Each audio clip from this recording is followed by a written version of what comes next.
সালাম আলাইকুম। ভারতে একটি ইউটিউব চ্যানেল দি ওয়াল, এটা ইউটিউবে এটা পরিবেশিত হয় একটা চ্যানেল দি ওয়ালে। আমি তাদের অনেক নিউজগুলো দেখি। তারা একটু বিচার বিশ্লেষণ করতে চাচ্ছেন বিভিন্ন জিনিস নিয়ে। তারা একটা কথা বলছেন যে বাংলাদেশের রাষ্ট্রপতি মোহাম্মদ শাহাবুদ্দিন কেন বঙ্গভবন থেকে বের হচ্ছেন না। তাদের কথা মতো বঙ্গবন্ধু বের হচ্ছে না, এটাতে হয়তো বাংলাদেশের যে নিরাপত্তা বাহিনী আছে এসএসএফ, তারা বলছে যে হয়তো তারা গ্রিন সিগন্যাল দিচ্ছে না ওনাকে বঙ্গভবন থেকে বের হওয়ার জন্য।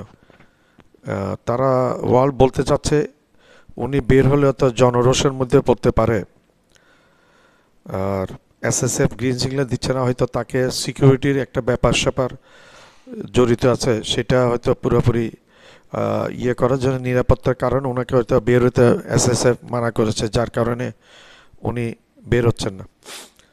এখানে আমরা আরেকটা জিনিস বলি, এই শাহাবুদ্দিন চুপ্পু, রাষ্ট্রপতি শাহাবুদ্দিন চুপ্পু কিন্তু ফ্যাসিস্ট পতিত স্বৈরশাসক শেখ হাসিনা কর্তৃক নিয়োগ দিয়েছেন শেখ হাসিনা। তো সেইখানে শাহাবুদ্দিন চুপ্পুর নিজেরও একটা ভয় আছে, ভয় কাজ করছে, এই জন্য উনি হয়তো বঙ্গভবন থেকে বের হচ্ছেন না। আরেকটা ব্যাপার হচ্ছে উনি সম্ভবত লোকচক্ষুর অন্তরালে হয়তো থাকতে পারেন, চাচ্ছেন। আর একটা ব্যাপার হচ্ছে, আরেকটা ব্যাপার, ওই দি ওয়াল বলেছে যে ডক্টর মোহাম্মদ ইউনূসের সরকার হয়তো তাকে সহযোগিতা করছে না। দেখেন, সরকার সহযোগিতা করা না করা, এই যে শেখ হাসিনা ১,৫০০ ছাত্রকে মেরে ফেলেছে, এর মধ্যে কিছু জনতা ছিল, সামান্য কিছু শিশু ছিল। রাষ্ট্রপতি হিসেবে কোনো ভূমিকা রাখেন নাই।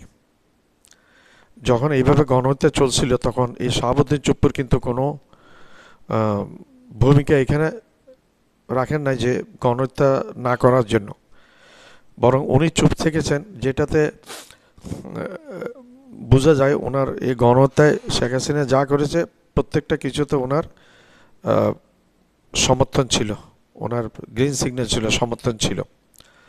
তো যেহেতু শেখ হাসিনা ফ্যাসিস্ট হাসিনা কর্তৃক নিয়োগকৃত শাহাবুদ্দিন চুপ্পু, এই তো উনি স্বাভাবিক, উনি শেখ হাসিনা যা করবে তাই ধরে নেবে পজিটিভলি, এই সমস্ত কিছু। আর শেখ হাসিনা যেহেতু জনপ্রিয়তা ছিল না, শূন্য একেবারে তলানিতে ছিল। আর শাহাবুদ্দিন চুপ্পু এমন একজন ব্যক্তিত্ব না যার কোনো জনপ্রিয়তা থাকবে।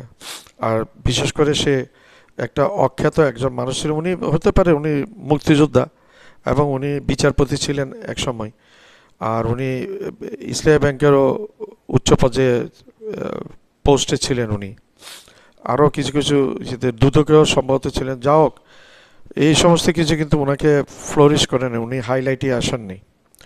উনি যখন রাষ্ট্রপতি হয়েছে অনেকেই চিনত না, আমিও চিনতাম না, আমরাও চিনতাম না শাহাবুদ্দিন চুপ্পু আসলে কে। রাষ্ট্রপতি হওয়ার পরে ওনার এই সমস্ত কিছু আমরা দেখতে পাচ্ছি। তো ডক্টর ইউনূসের সামনে শুধু শাহাবুদ্দিন চুপ্পু না, বাংলাদেশে এমন কোনো মানুষ নেই যার সাথে ডক্টর ইউনূস সাহেবের সাথে কম্পেয়ার করা যায়। বাংলাদেশ স্বাধীন হওয়ার পর থেকেই ডক্টর ইউনূসের যে স্বাধীন পদক্ষেপগুলো ভারতের বিরুদ্ধে নিচ্ছে, ভারতকে নাকানি চুবানি খাওয়াচ্ছেন, এটা বাংলাদেশে আজ পর্যন্ত কোনো শাসক স্বপ্নেও কল্পনা করতে পারেন না। আমি একজন শাসকের কথা বলবো, রাষ্ট্রপতি, মরহুম রাষ্ট্রপতি জিয়া রহমান, উনি কিন্তু স্বাধীন চেতা ছিলেন। ভারতের তেমন একটা কথা উনি শুনতেন না। উনি এই জন্য ওনাকে এবং দেশি বিদেশি চক্রান্ত ওনাকে হত্যা করা হয়েছে। ওনার ওয়াইফ ছিলেন বেগম খালেদা জিয়া, তিনবার নির্বাচিত বাংলাদেশের প্রধানমন্ত্রী। এখন উনি জনপ্রিয়তার শীর্ষে আছেন। তো উনিও কিন্তু ভারতের তাবেদারিতে চলেন নাই, যার কারণে ওনাকে আর ক্ষমতায় আসতে দেয় নাই চক্রান্তের, দেশি বিদেশি চক্রান্তের কারণে।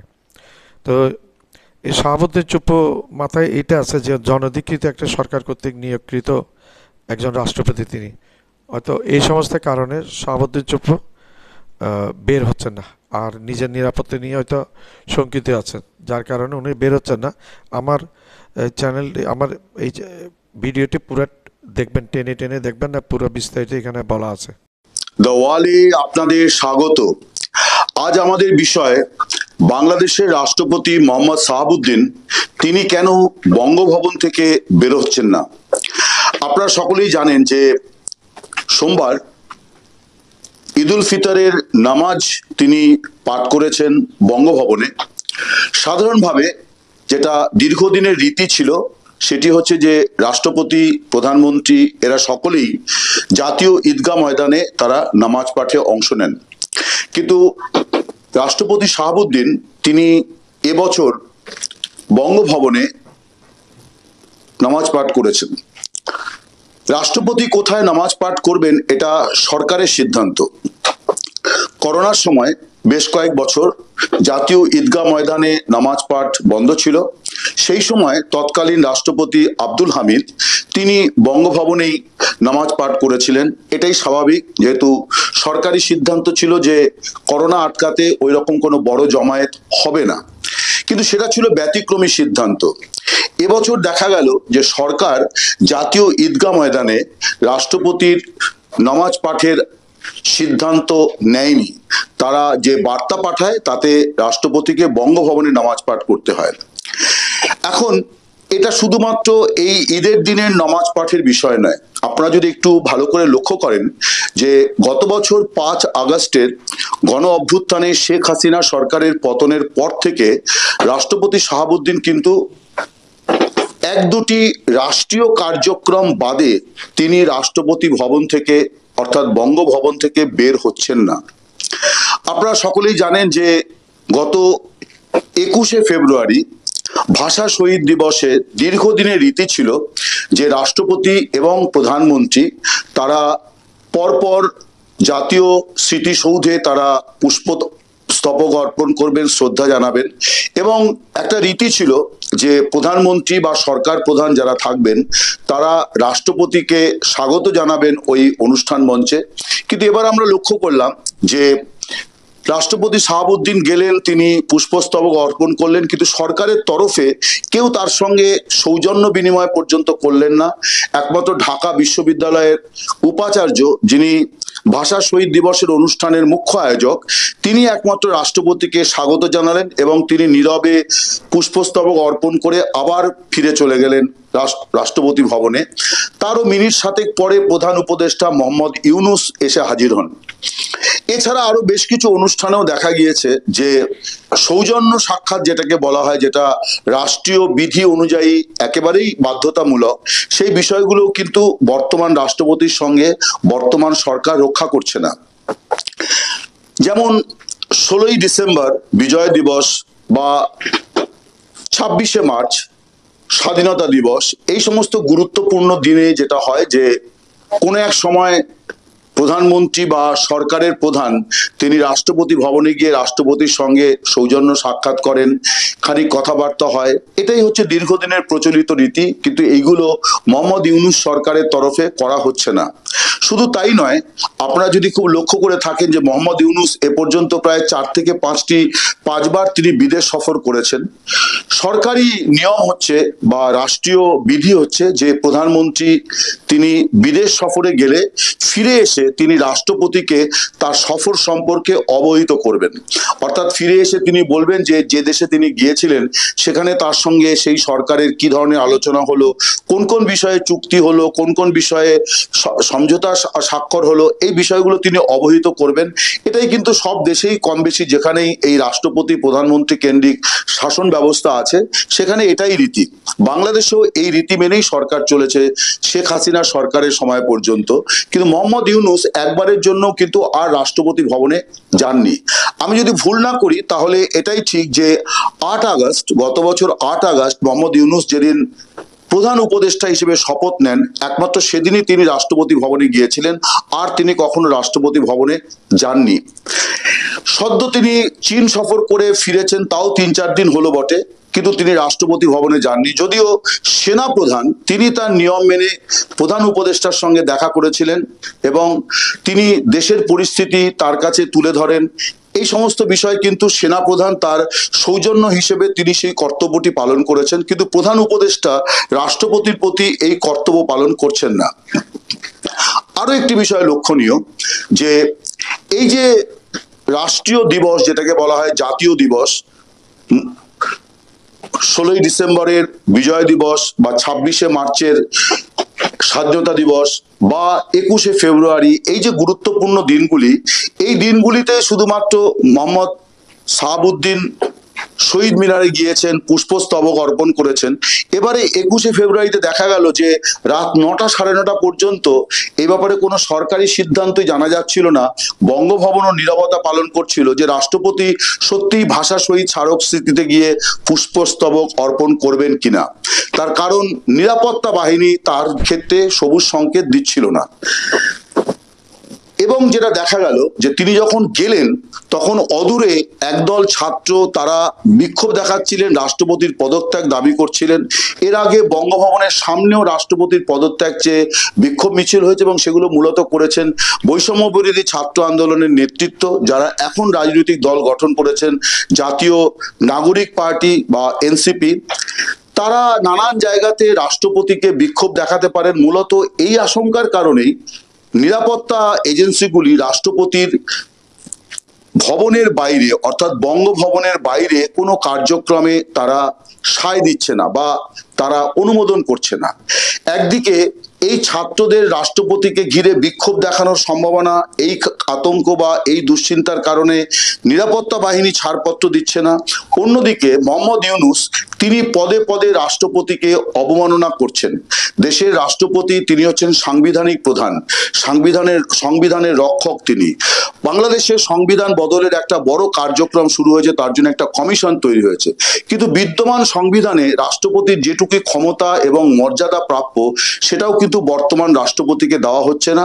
তার একটা বড় কারণ, একটাই কারণ মূলত, যে তিনি শেখ হাসিনা মনোনীত রাষ্ট্রপতি। এটাই হচ্ছে মোহাম্মদ সাহাবুদ্দিনের একমাত্র অপরাধ, অন্তত ইউনূস সরকারের সামনে। কিন্তু যেটা সমস্যা সেটা হচ্ছে যে রাষ্ট্রপতির সঙ্গে সরকার প্রধানের এই যে একটা একতরফা সংঘাত এবং অবমাননার দৃষ্টান্ত, এটা একটা দেশের জন্য মোটেই মঙ্গলদায়ক নয়। এবং একটা দেশের রাষ্ট্রপতি তিনি কার্যত বঙ্গভবনে রুদ্ধ হয়ে পড়েছেন। আমরা জানি যে রাষ্ট্রপতি হওয়ার পরে সাহাবুদ্দিন তিনি মাঝে মধ্যে তার দেশের বাড়ি যেতেন, 2-3 দিনের জন্য দেশের বাড়িতে যেতেন এবং সেখানেও তার প্রচুর রকম কার্যক্রম থাকতো, সেগুলো সবই কিন্তু বন্ধ। এমনকি চিকিৎসার জন্য যে তিনি বিদেশে যেতেন সেগুলোও কিন্তু এই 5 আগস্টের পর আর ঘটেনি। স্বভাবতই মোহাম্মদ সাহাবুদ্দিন বঙ্গভবনে সুস্থ আছেন আশা করি, কিন্তু ঠিক কেমন আছেন এটা নিয়ে কিন্তু একটা বড় প্রশ্নচিহ্ন তৈরি হয়েছে। এবং এই মুহূর্তে পৃথিবীর কোনো রাষ্ট্রে রাষ্ট্রপ্রধান বা সাংবিধানিক প্রধানের প্রতি এই ধরনের সরকারের তরফে এই ধরনের সংঘাত অবমাননার দৃষ্টান্ত এই মুহূর্তে অন্তত নেই। অনেক রকম মতবিরোধ হয়, অনেক রকম সরকারি সিদ্ধান্তকে কেন্দ্র করে রাষ্ট্রপতির অবজেকশন দেওয়ার ক্ষমতা আছে, সাংবিধানিক ক্ষমতা তার আছে, সেগুলো এক ধরনের বিষয়, ফাইল চালাচালি হয়, হতেই পারে। কিন্তু দৃশ্যত প্রকাশ্যে রাষ্ট্রপতিকে এই ধরনের অবমাননা এর নজির কিন্তু এই মুহূর্তে কোথাওই নেই। এবং আমি যেটা দেখতে পাচ্ছি ঢাকায় আমার বন্ধু বান্ধব পরিচিতদের সঙ্গে কথা বলে, সরকারি কিছু লোকজনের সঙ্গে আমার কথাবার্তা হয় মাঝে মধ্যে, সেখান থেকে যেটা বুঝতে পারছি যে মোহাম্মদ সাহাবুদ্দিন বাংলাদেশের রাষ্ট্রপতি তিনি আসলে বঙ্গভবনে রুদ্ধ হয়ে আছেন, অর্থাৎ এক ধরনের বন্দি দশা কাটছে। একটা দেশের রাষ্ট্রপতি যিনি সংবিধানের রক্ষক, তিনি যদি তার এই রকম দশা হয়, তিনি যদি এইভাবে গৃহবন্দী থাকেন, সেটা কিন্তু সেই রাষ্ট্রের জন্য মোটেই মঙ্গলদায়ক নয়। যে সংঘাতের পরিস্থিতি তৈরি করা হচ্ছে, ভবিষ্যৎ এই বিষয়গুলোকে কিভাবে নেবে এটা একটা বড় প্রশ্নচিহ্ন। আমি কিছু দৃষ্টান্ত দিয়ে আপনাদের বোঝানোর চেষ্টা করলাম যে বাংলাদেশের সংকটগুলো এক ধরনের সংকট বাংলাদেশে ছিল, যেটা বলা হচ্ছিল যে রাজনৈতিক দল শাসিত যে সরকারগুলি তারা বাংলাদেশে নানান ধরনের সংকট তৈরি করেছে। কিন্তু দেখা যাচ্ছে যে 5 আগস্টের পর অনির্বাচিত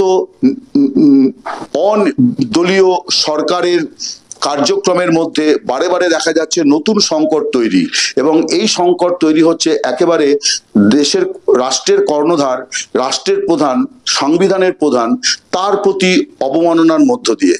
এই রকম দৃষ্টান্ত যে কথা বলছিলাম এই মুহূর্তে আর কোনো দেশে আছে বলে আমার অন্তত জানা নেই।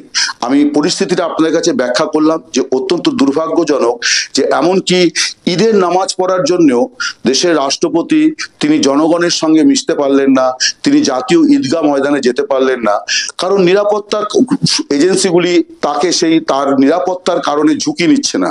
আর ঝুঁকি তারা নিচ্ছে না এই জন্যে যে সরকারের একেবারে পেয়াদা দল যারা, তারা যে কোনো সময় রাষ্ট্রপতিকে বিক্ষোভ দেখাতে পারে, তার কনভয় ঘিরে নিতে পারে, তাকে কোনো একটা জায়গায় আটকে দিতে পারে, এই রকম সম্ভাবনা বা আশঙ্কা কোনোটাই নিরাপত্তা এজেন্সিগুলি উড়িয়ে দিচ্ছে না।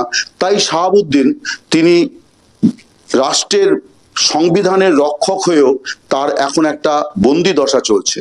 নমস্কার। আমার চ্যানেলটা লাইক করবেন, সাবস্ক্রাইব করবেন, শেয়ার করবেন, বেল আইকনটা প্রেস করবেন। সাবস্ক্রাইব করতে ভুলবেন না। সাবস্ক্রাইব করলে আমি একটু সাহস পাবো এবং উত্তর নতুন নতুন ভিডিও আপনাদের কাছে উপস্থাপন করতে পারবো।